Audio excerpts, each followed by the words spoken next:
तर आज मी बनवलेली मशरूमची भाजी आणि खूप टेस्टी झालेली. कशी बनवली तर मशरूम इथे सगळ्यात अगोदर क्लीन करून घेतले, त्याच्यावरची सालं काढली आणि आता मशरूमला स्वच्छ धुवून घेणार आहे. चांगलं 3-4 पाण्यातनं स्वच्छ धुवून घ्यायचं आणि त्यानंतर मी इथे मशरूम बारीक कट करून घेतलेला आहे.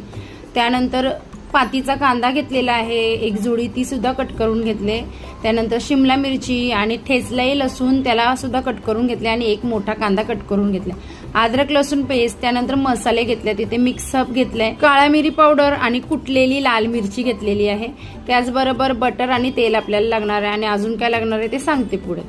तेल घालून घेतले, बारीक गॅसवर अगोदर पॅन गरम केलं, तेल घातलं, बटर घातलं छान मोठा चमचा आणि ठेचलेला लसूण घातले. साधारण अर्धा मिनिटभर त्याला परतणार आणि त्यानंतर आपण कट केलेला कांदा आहे हा तो घालून घेतलेला आहे.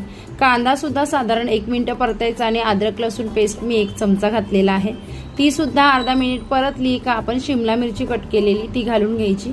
आता इथे मी मीठ घालून घेतेय, भाजीला लागेल ना तेवढा मीठ मी अगोदरच घालून घेतलेला आहे. छान परतलं साधारण 1 मिनिटभर आणि मग त्याच्यामध्ये मशरूम आपण कट केलेला तो घातलाय. आता पातीच्या कांद्यामध्ये जो कांदा होता ना तो मी मशरूम बरोबर घातले शिजायला आणि छान मिक्स करून ही भाजी आपल्याला साधारण शिजेपर्यंत थोडी मऊ होईपर्यंत झाकण देऊन शिजवायची आहे.